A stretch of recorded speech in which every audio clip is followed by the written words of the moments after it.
Hi everyone. Last 7 day strategies तो तुमने बहुत सुन ली होगी, बट कभी भी स्ट्रैटेजी सॉल्व करने के लिए नहीं आती है। NEET exam is purely an MCQ based exam जहाँ पे तुम्हें क्वेश्चन सॉल्व करने पड़ेंगे। So today I will bring you the most asked physical chemistry question. वो 10 क्वेश्चन जो हाई वेटेज रखते हैं, जो ज्यादातर पूछे गए हैं in last 20 years. Like this only, I'll be solving organic chemistry and inorganic chemistry questions also in a very short span of time, जहाँ पे 20-25 मिनट्स की वीडियो रहेंगी. So for more such videos, you may like, share and subscribe to my channel कृति कोचर. आपको सारे अच्छे questions यही channel पे मिलने वाले हैं. So let's begin with the first question. पहला क्वेश्चन पहला चैप्टर का मोल कॉन्सेप्ट. ठीक है, मोल कॉन्सेप्ट का क्वेश्चन है और कई बार इसी से रिलेटेड क्वेश्चन पूछा भी गया. सो द क्वेश्चन सेज कि हमें एक इक्वेशन दे रखी है CaCO3 and it is changing into CaO plus CO2. Basically एक का मास गिवन है और दूसरे का मास निकालना है. So we'll use basically one mass is given and दूसरे का हमें मास निकालना है. तो हमें किस कॉन्सेप्ट से जाना होगा? मोल कॉन्सेप्ट से जाना होगा. Will be using the mole stoichiometric coefficient use करके हमें इसे सॉल्व करना होगा. फॉर एग्जाम्पल उन्होंने 20 ग्राम ऑफ 20% प्योर लाइमस्टोन. तो पहले बात तो लाइमस्टोन क्या होता है अपना? CaCO3. This is my limestone. ठीक है, इसका क्या बोल रखा है कि इट इज ओनली 20% प्योर और 20 ग्राम दे रखा है. तो सबसे पहले हम क्या करेंगे? हमारे पास 20% प्योर ऑफ 20 ग्राम निकालना है. सो 20% ऑफ 20 ग्राम ऑफ CaCO3 कितना हो जाएगा?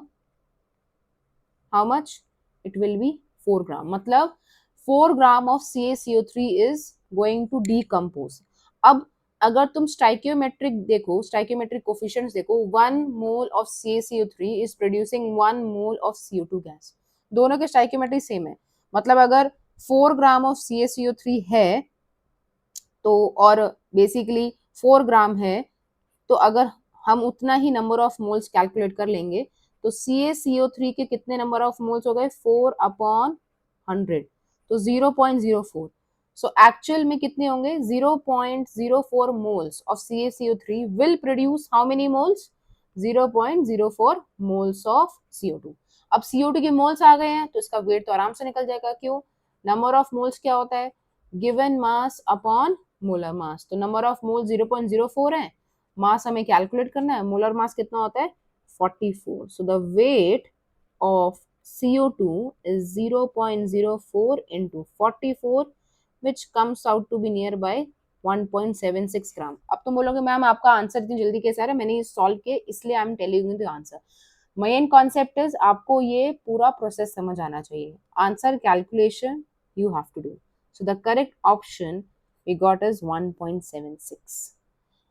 Let's move to the next concept. Quantum numbers काफी बार पूछा जा रहा है. क्वांटम नंबर्स पेपर में इससे रिलेटेड क्वेश्चन बहुत बनते हैं. सो उसी को आज सॉल्व करते हैं क्वांटम नंबर्स पे. We have a quantum number set. हमारे पास 4 सेट दे रखे और 4 इलेक्ट्रॉन्स आर गिवन. 4 इलेक्ट्रॉन के लिए बेसिकली क्वांटम नंबर के सेट दे रखे. अब हमें इनको अरेंज करना है in their increasing decreasing order of energy में. ठीक है, डिक्रीजिंग ऑर्डर ऑफ एनर्जी में हमें इसको अरेंज करना है. क्वांटम नंबर, अब जैसे अगर मैं पहले की बात करूं, फर्स्ट वाले की बात करूं तो it is n equals to 4 और l है ये l इक्वल्स टू 2. तो ये कितना हो जाएगा हमारा? अब l की वैल्यू 0 1 2 3 कितना होता है?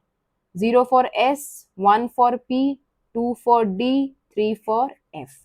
Correct? So basically L is my azimuthal quantum number. It tells us about the type of subshell B is present in the atom.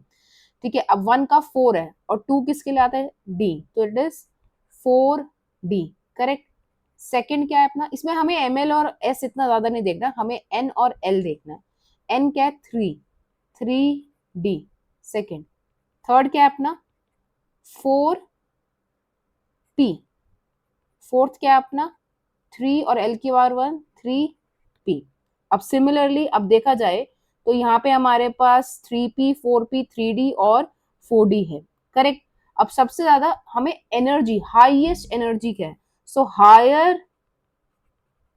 Higher the N value, ठीक है, higher will be the energy, correct.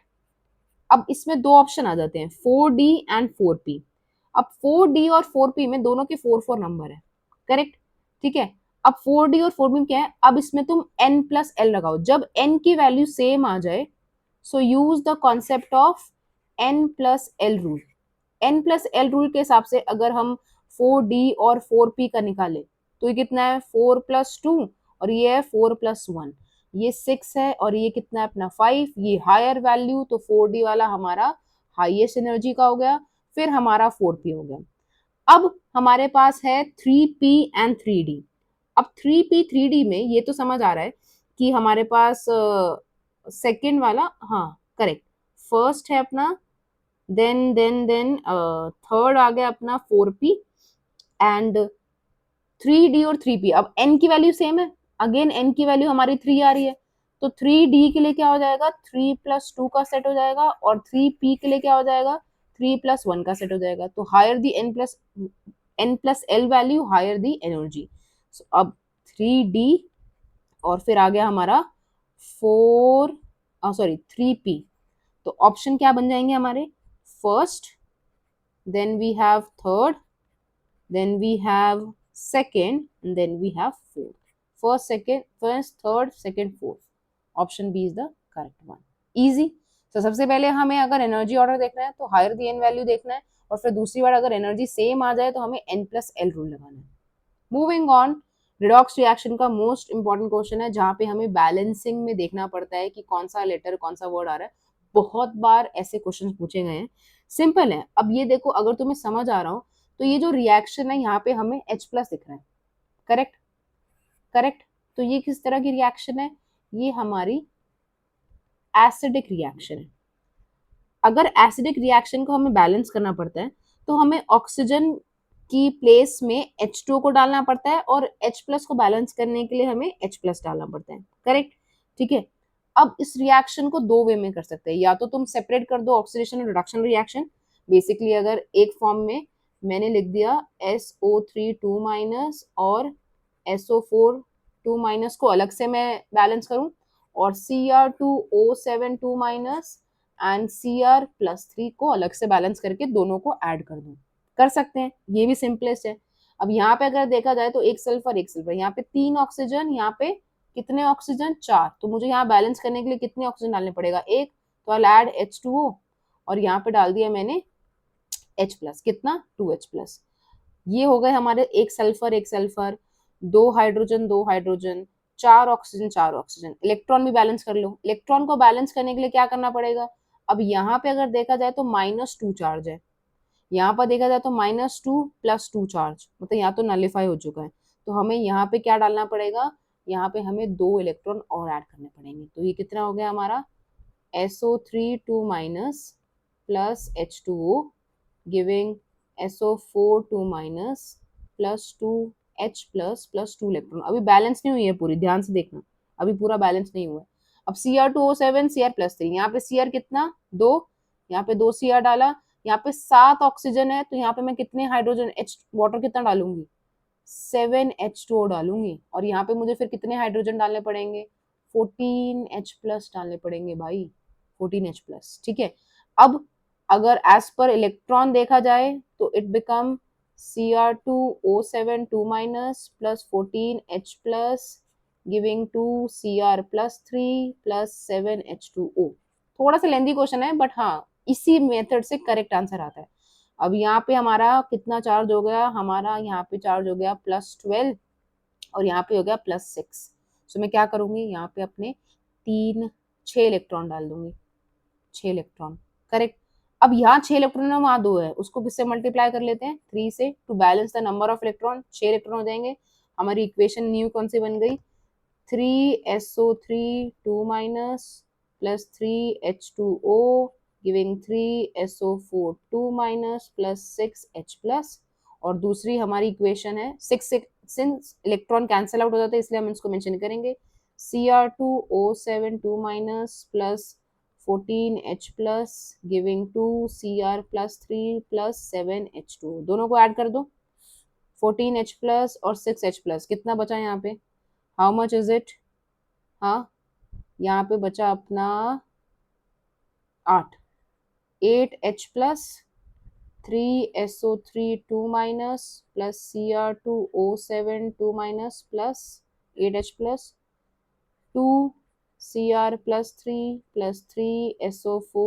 2 minus 7H2 और 3H2 cut के कितना आ जाएगा? 4H2, right. हमें निकालना है A B and सी। तो ए कितना आ गया अपना? 1। Cr2 के सामने वैल्यू कितनी है? 1। ए की वैल्यू आ गई 1, बी की वैल्यू आ गई 3। करेक्ट, ए बी सी है ना, 1 3। और आप देखो 1 और 3 के बाद आगे सॉल्व करने की जरूरत नहीं है क्योंकि हमारे पास H प्लस सी ATR है। Correct is D. थोड़ा लेंदी बट करेक्ट। हमेशा ये वाला मेथड करेक्ट रहता है, दो को अलग कर सकते हैं या इन फैक्टर को भी मल्टीप्लाई कर सकते हो, वो भी हो सकता है। Moving on, the equilibrium constant of the following are very important, जहाँ पे basically this is based on application of equilibrium constant. ये जो रिएक्शन, ये जो क्वेश्चन है, it is based upon the application of equilibrium constant reaction.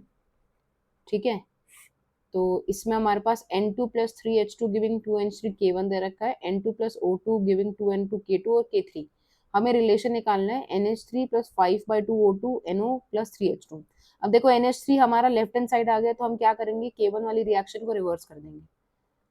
2NH3 giving N2 plus 3H2। ठीक है, ये तो हो गई हमारी रिएक्शन रिवर्स। तो हमारा इसके जब रिएक्शन रिवर्स होती है तो equilibrium constant also get reverse. Correct. अब सब में K1 नीचे किस केस में? ए बी सी में, तो डी हमारा पहले ही कट हो जाता है। अब N2 को देखा जाए और H2, तो H2 सही पोजीशन पे, NO भी सही पोजीशन पे, हमें और किसी रिएक्शन को रिवर्स नहीं करना है। But if you check NO need to be, अच्छा H2O 2NH3 सही है और N2 मुझे हटाना है, सो N2 भी हट जाएगा अब अगर, और H2 और हाफ O2 है, हाफ O2 प्लस 1 करेंगे तो 3/O2 हो जाएगा और 2NO है। तो अब क्या करेंगे, अब हम जो हमारी लास्ट वाली रिएक्शन है वहां पे 3H2 चाहिए, तो ये तो N2 वाली रिएक्शन तो सेम रहेगी, प्लस O2 गिविंग 2NO, ये तो सही रहेगा, K2 ही रहेगा। बट जो हमारी लास्ट वाली रिएक्शन है 3H2 तुम देख रहे हो यहाँ पे, है ना, तो हमें अपनी इस वाली रिएक्शन को मल्टीप्लाई करना पड़ेगा 3 से, एंड हेंस हमारे पास आंसर आ जाएगा 3H2 plus 3/2O2 giving 3H2O।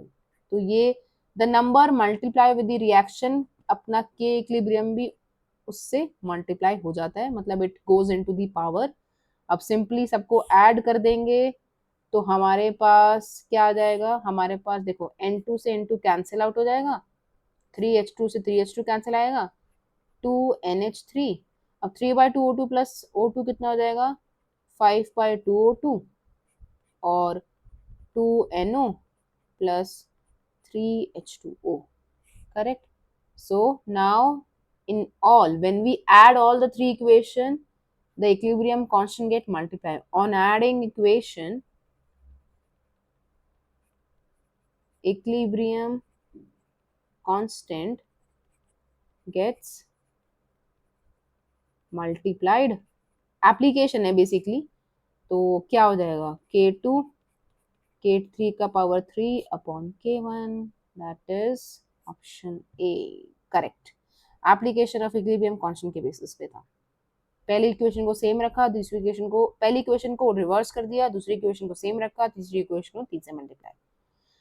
Next the pH, basically कौन सा आ गया, आयनिक इक्विलिब्रियम का। यूजुअली पीएच से काफी क्वेश्चन पूछे जाते हैं, they usually ask on this pH based question, salt hydrolysis या सॉल्युबिलिटी आजकल इनका फेवरेट हो चुका है।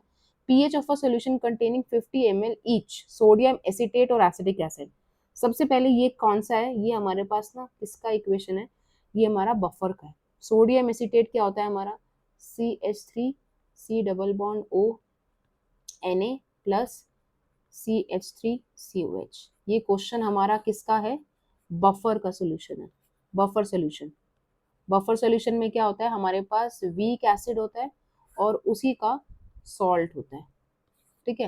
It's a combination of weak acid and it's salt. और इन सच क्वेश्चन को सॉल्व करने के लिए हम यूज करते हैं अपनी Henderson Hasselbalch equation, called as Henderson equation. पूरा नाम हमें क्या है, मतलब साइंटिस्ट से हमें क्या मतलब। इक्वेशन का फॉर्मूला होता है pH equals to p K a plus log conjugate base upon acid, and that too I should say weak acid. A pH of a solution containing 50 ml each of 0.10 mole sodium acetate, 0.01 molar acetic acid is given. pKa की value दे रखी है, मतलब I think the most easiest question है जहाँ पे सारी value given है। pKa हमारे पास कितना दे रखा है, 4.57 दे रखा है। वॉल्यूम ईच है और ये कॉन्सेंट्रेशन है, तो बेसिकली क्या है, सेम है, तो हमें लिखने की भी जरूरत नहीं है। अब सोडियम एसिटेट, यहाँ पे वीक एसिड क्या है हमारा, CH3COH, और कॉन्जुगेट बेस क्या है उसका, CH3CO नेगेटिव, और उसकी कॉन्सेंट्रेशन दे रखी है 0.10। So it is 0.10 upon 0.01।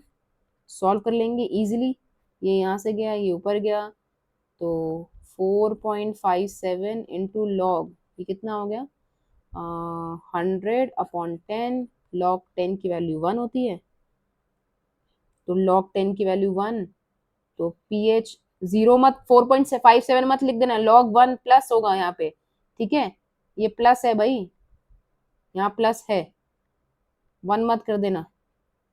4.57 plus 1, that is 5.57. Correct option we got is A. Yes, very easy question. Basically, which among the following aqueous solution of electrolyte will have minimum elevation in boiling point? अपना colligative property का आ चुका है, using the want of factor. colligative वो भी abnormal one. colligative property के question भी काफी आते हैं, और स्पेशली want of factor से रिलेटेड। अब क्या है कि हमें सबसे बेस्ट ऑप्शन देखना है जिसका minimum elevation in boiling point होने वाला है। अब क्या है इसका आंसर, कि जैसे अगर हम देखें हमारे पास क्या होता है, delta TV elevation in boiling point is I into के बी इंटू एम, करेक्ट। अब NaCl जो है, NaCl में आई क्या है, ये सारे क्या है, अगर मैं सारे देखूं तो ये बढ़िया इलेक्ट्रोलाइट्स है, ये बढ़िया इलेक्ट्रोलाइट्स है, दीज आर स्ट्रॉन्ग इलेक्ट्रोलाइट। अगर स्ट्रॉन्ग इलेक्ट्रोलाइट है तो कंप्लीटली डिसोसिएट करते हैं, कंप्लीटली। तुम्हें सबसे बड़ी ट्रिक ये निकालनी है कि तुम्हें दिख रहा है कि सारे हमारे स्ट्रॉन्ग इलेक्ट्रोलाइट है वो कंप्लीटली डिसोसिएट करेंगे। In that case i become equals to n, मतलब जितने नंबर ऑफ उसमें आयन्स प्रेजेंट है उतनी आई की वैल्यू होगी। तो यहाँ पे हमारे पास कितने आयन है, 1+1 1+1 1+1, बेसिकली सब में ही 2 है, करेक्ट। सो आई की वैल्यू से फर्क नहीं पड़ने वाला है क्योंकि दोनों में, अब फर्क पड़ेगा उसकी कॉन्सेंट्रेशन से। सो अगर हम NaCl के लिए निकाले तो इट इज 0.05 इंटू 2, कितना हो जाएगा 0.1। KCl के लिए निकाले 0.1 इंटू 2, कितना हो जाएगा 0.2, ठीक है। NgSO4 के लिए निकाले तो it is 0.1 into 2, same as 0.2। 1 molar के लिए निकाले for NaCl it is 1 into 2, that is 2। Minimum पूछ रहा है, मैक्सिमम पूछता है तो डी ऑप्शन मार्क करते हैं, मिनिमम पूछ रहा है तो करेक्ट ऑप्शन आ जाता है हमारा a, minimum elevation in boiling point in seen for 0.05 molar NaCl। Moving on, हमारा थर्मो। थर्मो भाई काफी लेंदी क्वेश्चंस होते हैं, बहुत कुछ इसमें बताना पड़ता है, बट अगर तुम इस क्वेश्चन को देखो ना तुम्हें लगेगा नहीं। For the following reaction temperature अपने पास दे रखा है 300 केल्विन, और रिएक्शन हमारी A2 + 3B2 giving 2AB। Enthalpy change पूछ रहा है, सॉरी एंथैल्पी चेंज है, डेल्टा H की वैल्यू दे रखी है 15 किलो जूल। तुम ऑप्शंस में देखो, इसमें ऑप्शन में जूल में है तो इसको जूल में बदल लेते हैं, कितना हो जाएगा 15,000, सॉरी 15,000 जूल हो जाएगा, करेक्ट। अगर हम इसको मल्टीप्लाई करते हैं, sorry if you multiply it into 1000 we get 15,000 joule. बहुत इंपॉर्टेंट इक्वेशन यूज होती है जब हमारे पास एंथैल्पी और इंटरनल एनर्जी का रिलेशन होता है। Delta H equals to delta U plus delta n g R T, जहाँ पे delta H is the enthalpy, delta U is the internal energy, delta n g is the summation of what? Number of gaseous moles of product minus summation of number of gaseous moles of reactant. Okay, तो अब delta n जी निकाल लो. Delta n जी कितना हो जाएगा? 3 - 4 कितना आ गया? -1. So delta H की value put करो 15,000, डेल्टा यू -1. अब आर देखो केल्विन में है तो सिंपली हम क्या ले लेंगे आर की value? 8.314, temperature 300. Correct. 15,000 equals to delta U, अगर हम इसको सॉल्व करने जाते हैं तो ये कुछ 4988.4 आता है, और delta U is calculated as 15,000 plus 4988.4, that is 19988.4 joule. 1998.4 joule. Correct. Very easy, very very important reaction, जरूर देख लेना एक बार पेपर में जाने से पहले. नेक्स्ट इलेक्ट्रोकेमिकल क्वेश्चन है. ये भी अब देखो कितना लेंदी लग रहा है, बट बहुत सिंपल है. गिब्स फ्री एनर्जी कैलकुलेट करना है. Standard Gibbs free energy formula होता है delta G naught equals to minus n F E naught. Right. अब इक्वेशन देख रहे हो, और स्टैंडर्ड इलेक्ट्रॉन पोटेंशियल मतलब ई नॉट की वैल्यू दे रखी है 1.1 वोल्ट. एफ हमें दे रखा है 96487. किसकी वैल्यू निकालनी है? एन की निकालनी है. एन क्या होता है? Number of electron transferred, number of electron transferred during a reaction. अब जो हमें रिएक्शन देते हैं वो फुल्ली बैलेंस्ड होती है, बट Zn को Zn2+ में कन्वर्ट होने में कितने इलेक्ट्रॉन लगे? 2. Cu+2 को 2 इलेक्ट्रॉन लेने पड़े टू चेंज इनटू Cu, तो N की वैल्यू कितनी होगी? 2. N is 2. बस निकाल दो अब डेल्टा जी नॉट. कितना? 2 इंटू 96487 इंटू 1.1. सॉल्व करोगे तो अराउंड माइनस में आएगा आंसर. माइनस देखो तो पी हमारे सारे माइनस में. Okay, answer will be around 212.27 kilo joule per mole. Option C. For the first order reaction, देखो केमिकल काइनेटिक्स ऐसा चैप्टर है जिसमें ज्यादातर जो क्वेश्चन आने वाले हैं वो आएंगे तुम्हारे ऑर्डर से, table of order, first order, zero order and Arrhenius equation. ये 4 चैप्टर, ये 4 टॉपिक है केमिकल काइनेटिक्स के जो क्वेश्चन ज्यादा लाता है. सो बहुत ईजी है. फर्स्ट ऑर्डर रिएक्शन है, और इनिशियल कॉन्सेंट्रेशन मतलब हमारे पास ए नॉट की वैल्यू दे रखी है 0.1 विच बिकम्स 0.001, मतलब ए टी बिकम्स 0.001. फॉर्मूला कौन से लगाएंगे?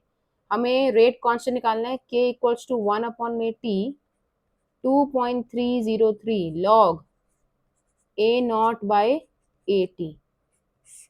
ए नॉट क्या है? Initial concentration. जैसे अगर हम a इंटू पी लिखते हैं, at time t 0 concentration a not होती है, at time t concentration become a t, और ये x हो जाता है. सो बस फॉर्मूले में पुट करो. टाइम हमें 5 मिनट देखा है, और मिनट इनवर्स में निकालना है. 2.303 लॉग ए नॉट की वैल्यू 0.1 अपॉन 0.001, तो 1000 अपॉन में 10 हो जाएगा 100. 1/5 इंटू 2.303. लॉग की प्रॉपर्टी यूज करेंगे. लॉग 100 को हम लिख सकते हैं लॉग 10 की पावर 2. सो 2 इंटू 2.303 लॉग 10 की value 1/5, and this comes out to be 0.912 minute inverse. देखो, मैं हर टीचर तुम्हें हर जगह हेल्प कर सकता है सॉल्विंग मैथ्स में. वहां पे तुम्हें अपना दिमाग लगाना पड़ेगा, सॉल्व धीरे धीरे करना पड़ेगा. मैथ्स तुम्हें ही करनी पड़ेगी, हम नहीं कर पाएंगे तुम्हारे लिए maths. Next we have the last question of this video, and again from the very important chapter. मैंने थर्मोडायनेमिक्स के 2 क्वेश्चन लिए. For irreversible expansion of an ideal gas, क्या क्या दे रखा है? इरिवर्सिबल एक्सपेंशन हो रहा है आइडियल गैस का. ठीक है, एक्सपेंशन हो रहा है मतलब हमारा एनर्जी यूटिलाइज कर रहा है सिस्टम, और अंडर आइसोथर्मल कंडीशन. अच्छा, डेल्टा टी 0 हो चुका है. तो कौन सा करेक्ट ऑप्शन है? अगर डेल्टा टी जीरो तो डेल्टा यू भी भाई जीरो होता है। क्यों? For an ideal gas, for ideal gas delta U is equals to n C V delta T. अगर डेल्टा टी जीरो तो डेल्टा यू भी जीरो, तो ऑप्शन बी डी में से बन जाते हैं। अब एक्सपेंशन हो रहा है, एक्सपेंशन हो रहा है, करेक्ट। अगर एक्सपेंशन हो रहा है so it is a spontaneous process, spontaneous process होगा तो डेफिनेटली जो डेल्टा एस है वो जीरो तो नहीं होने वाला है। एंट्रोपी फॉर अ सिस्टम क्या होगी? इंक्रीज करेगी, it will increase, total entropy of a system will increase. Since process भी इन्होंने मेंशन कर दिया है कि किस तरह का है, इरिवर्सिबल है, और इरिवर्सिबल प्रोसेस स्पॉन्टेनियस प्रोसेस होते हैं, ऑलवेज स्पॉन्टेनियस। ठीक है, तो डेल्टा यू हमारा जीरो हो गया और हमारा डेल्टा एस जीरो नहीं होगा, तो correct option we got is D. Great, all the very important question we have done till now. I think ये सब क्वेश्चन अगर तुम कर लो तो काफी चीजें तुम्हारी फिजिकल केमिस्ट्री की रिवाइज हो जाएंगी, तुम्हें कॉन्सेप्ट समझ आ गया कौन सा हम कॉन्सेप्ट यूज कर रहे हैं। And that's it guys, do like share and subscribe to my channel, because next मैं ऑर्गेनिक और इनऑर्गेनिक के 10 मोस्ट आस्क्ड क्वेश्चन पोस्ट करने वाली हूँ, so please join there. Thank you everyone.